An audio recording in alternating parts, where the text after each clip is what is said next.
Hello students, तैयारी शानदार चल रही होगी, सभी मन लगाकर पढ़ रहे होंगे। तो अब वो समय आ गया है जब हमें हमारी तैयारी को 100% देना होगा।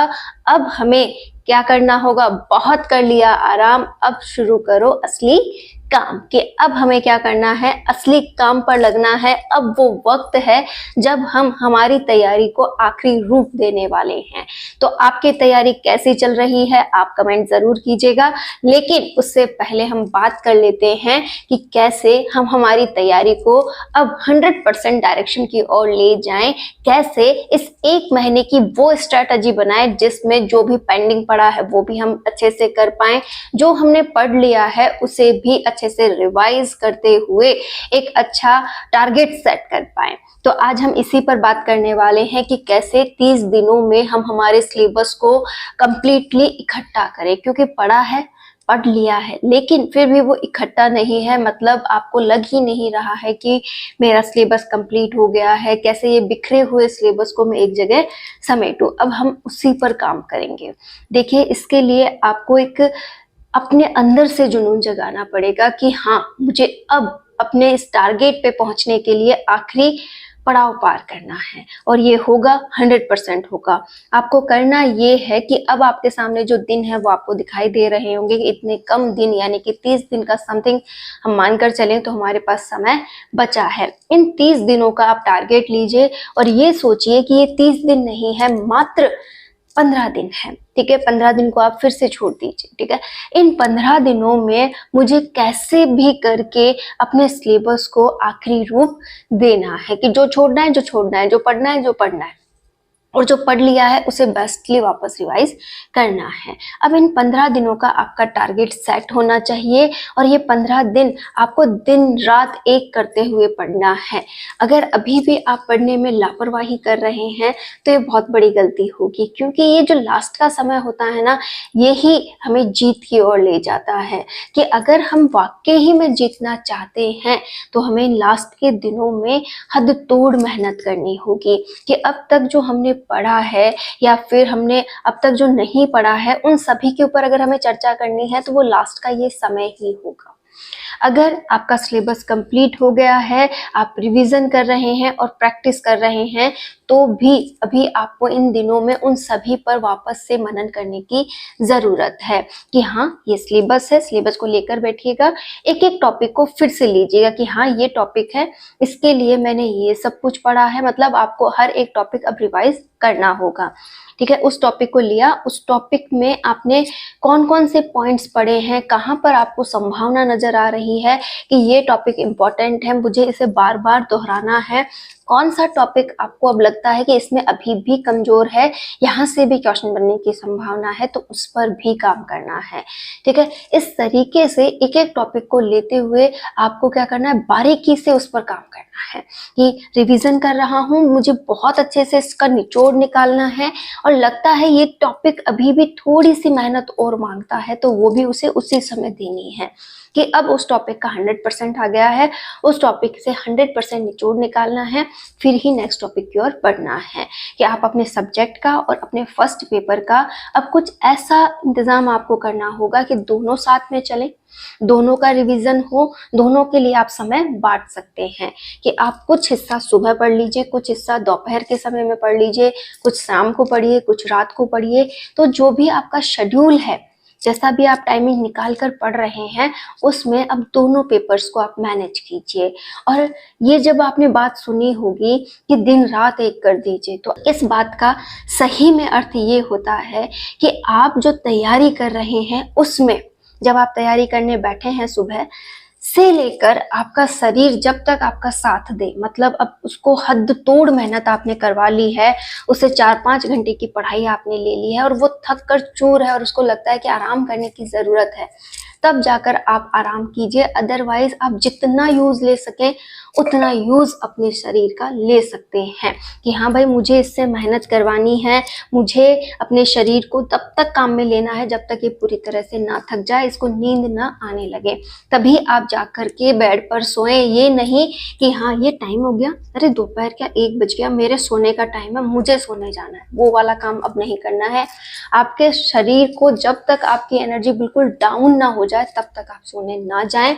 और वहां पर भी जब आप सोने जाए ना तब भी आप अपना कोई रिवीजन पॉइंट जो है वो साथ में लेकर जाएं। आपको गहरी नींद बिल्कुल आने लगे तभी बुक को साइड में करें, इससे आपका समय बचेगा। देखो कई लोग ऐसे होते हैं जिन्हें सोने के बाद भी आधा घंटा या पौन घंटा नींद नहीं आती है, तो अगर आप भी उसी लिस्ट में आते हैं तो आधा पौन घंटा आप अपना यूज कर सकते हैं कि जब तक नींद नहीं आ रही पड़े पड़े ही उसे रिवाइज कर दिया, कुछ तो माइंड में गया, वो घंटा तो आधा घंटा तो यूज आया। तो अपने शरीर के अकॉर्डिंग ना चले, आप अपने अकॉर्डिंग अपने शरीर को चलाएं कि ये कुछ दिन है जब हमें हमारे शरीर से 100% आउटपुट लेना है। और ऐसा ही दोपहर को काम करने के बाद आप रात को भी यही कीजिए कि जब तक नींद हावी ना हो जाए कि हाँ अब तो लेनी ही पड़ेगी, तब तक आप क्या कर सकते हैं, अच्छे से पढ़ाई कर सकते हैं। नींद को एक लिमिट में लाना है, 5 घंटे से ज़्यादा नहीं। इन दिनों नींद की ज़रूरत हमें मात्र 5 घंटे, अच्छी वाली नींद वो देखो कब आएगी, जब शरीर थकेगा। आपको भी पता है जो जितना ज़्यादा मेहनत करता है, जितना ज़्यादा आपका शरीर थकता है, उतनी ही अच्छी आपको नींद आती है। लेकिन पूरी थक कर के आती है ना तो वो आपके लिए बहुत अच्छी होती है। और उस अच्छी नींद का उपयोग ये है कि वो 3 घंटे 10 घंटे के बराबर हो जाते हैं। तो आप भी ये काम करके देखिए। याद रखिएगा अब हमें क्या करना है, असली काम करना है कि आराम हमने बहुत कर लिया है, बहुत कुछ हमने अब ऐसा था जो व्यर्थ में जाने दिया, मतलब समय का हम उपयोग कर सकते थे। कि अगर आप पीछे जाकर काउंटिंग करते हैं कि 2 महीने पहले मैंने एक प्लान बनाया था कि हाँ इन 2 महीनों में मैं अपने जो सिलेबस है उसे 100% खींचने वाली हूँ, ठीक है। लेकिन 2 महीने अब बीत गए हैं और जब पीछे पलट के देखा तो मेरे मतलब 10 टॉपिक ही ऐसे होंगे जो बहुत अच्छे से हुए हैं। अदरवाइज मैंने उन 2 महीनों में से कम 40 दिन ऐसे थे जो मैंने बिगाड़ दिया, अगर मैं ढंग से टोटल करती हूँ तो, ठीक है। 20 दिन मात्र ही मैं अच्छे से पढ़ाई कर पाई। तो वो जो गिल्टीनेस है वो आपके अंदर आ रही है ना, उसका भी अभी भी समय है कि आप सुधार कर सकते हैं। कि वहां चलो ये अच्छे से यूज नहीं लिया, लेकिन जो उसमें कमियां की ना वो अब मैं यहाँ पर सुधार सकती हूँ। मैं अब अपना 100% इस 1 महीने में दे सकती हूँ कि इस 1 महीने की जो तैयारी होगी वो मेरी पुरानी गलतियों को भी कम कर सकती है। मैं अपना 100% दे करके एक नई दिशा में आगे बढ़ सकती हूँ कि हाँ मुझे अगर फर्स्ट ग्रेड निकालना है तो ये समय भी काफ़ी है। जो भी गलतियाँ हुई मैं उसे इग्नोर करूँ। जो मैंने 2 महीने में अचीव नहीं किया वो मैं इन 15 दिन में अचीव करना चाहती हूँ। कि वहाँ पर मैंने 20 दिन पढ़ाई निकाली तो वो 15 दिन अगर मैं यहाँ पे निकाल लूँगी तो क्या मेरे 2 महीने का कवर अप नहीं हो रहा है। आपने 2 महीने डिसाइड करके भी 20 दिन पढ़ाई की थी उन 2 महीनों में, तो क्या इस 1 महीने में ये 15 दिन डिसाइड करके मैं 15 दिन की अगर मेहनत कर लूं तो उन 2 महीनों का निचोड़ आता है ना। और ये पढ़ाई भी देखो आपको इस तरीके से करनी है, खोकर डूब कर करनी है। इन दिनों में अपनी परिस्थितियों को और अपने अंदर की जो जिज्ञासा है ना उनको थोड़ा शांत करना है। जैसे हाँ मेरा सिलेक्शन हो रहा है, फिर मैं ये कर रही हूँ, फिर ये हो रहा है, मैं ऐसे परचेजिंग कर रही हूँ, लोग मुझे इस तरीके से बात कर रहे हैं, अरे मेरा सिलेक्शन हो गया ना तो मैं उसे ऐसे जवाब देने वाली हूँ, अरे उसे मैं ये कहने वाली हूँ, उसने मुझे ये कहा था, ये होने वाला है। मतलब आपके अंदर अनगिनत बातें चलती हैं, दिमाग उन बातों में लगा रहता है। साथ ही साथ हाँ मेरे मम्मी पापा इस तरीके से रिएक्ट करेंगे, वो लोग इस तरीके से रिएक्ट करेंगे। ये कुछ मिनट के लिए बहुत अच्छा है जब आपको मोटिवेशन चाहिए कि हाँ इस तरीके से होगा तो मुझे लोग इस तरीके से सपोर्ट करेंगे। लेकिन हर वक्त उन बातों को अपने अंदर आने देना, हर वक्त पढ़ते पढ़ते भी उन सब चीज़ों में खो जाना, तो ये तो गलत होगा ना। और इसी के साथ ये भी कई लोगों में होता है कि चलो ऐसे फर्स्ट ग्रेड में सिलेक्शन हो गया तो ऐसे एक अच्छी सैलरी आने लगेगी, इस तरीके से घर के हालात बदलेंगे। स्पेशली महिलाओं की बात करूं तो वो सोचती हैं कि चलो ऐसे पैसे आएंगे तो मैं इस तरीके से घर को डेकोरेट कर लूँगी, अपने बच्चों के लिए ये कर लूँगी। वाकई में यकीनन आप अपनी तैयारी इसीलिए कर रही हैं कि आप ये सब कुछ बदल सकें। लेकिन अगर हम उन्हीं बातों को अभी सोचने बैठ गए और उसी में समय देते रहे तो हमारी पढ़ाई का तो लॉस होगा ना। तो आपको करना ये है कि कुछ दिनों के लिए अपने इस माइंड को शांत कीजिए, इसमें ओवर थिंकिंग मत आने दीजिए। होगा, बहुत अच्छा होगा, आपका भविष्य बहुत सुनहरा होगा, लेकिन वो कब होगा? जब आज की तैयारी अच्छी होगी। तो इन आरामदायक पलों को अपने मस्तिष्क में जगह ना दें। अभी टोटली आपको कहाँ जाना है? पढ़ाई की ओर। कि एक रात जग कर देखिए कि वो रात सुबह में कब बदलती है। किया है क्या कभी ऐसे कि आज का टारगेट मेरा ये है कि मैं जब भी काम से फ्री हो जाऊं उसके बाद, यानी कि हाँ अब मुझे कोई काम नहीं है, खाना पीना हो गया है, अब मैं पढ़ने बैठ रही हूँ या बैठ रहा हूँ, उससे लेकर आपको अगर कहा जाए कि आप सुबह तक एक बार पढ़ाई करके देखिए, ठीक है, तो आपको क्या होगा? पूरी रात ये टेंशन रहेगी, अभी तो 1 बजा है, अभी तो 2 बजे है, अभी 4 ही बजे है, मतलब रात अभी भी बाकी है। आप घूमेंगे फिरेंगे, पानी वगैरह पीकर आएंगे, वॉशरूम जाकर आएंगे, कुछ खाने का भी ढूंढ कर लाएंगे, मतलब आपकी जो रात है ना आपको इतनी बड़ी लगने लगेगी कि उसे काटना मुश्किल हो जाएगा।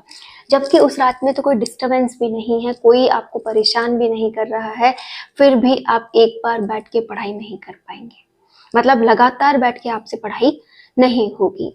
तो वही रीजंस हैं जिन्हें हमें पकड़ना है कि कैसे अपने आप को 100% पढ़ाई में लगा जाए। कि हाँ, रात हो या दिन हो, मुझे उसे एक करना है, मुझे हर समय अपनी पढ़ाई को कंप्लीट करने का सोचना है।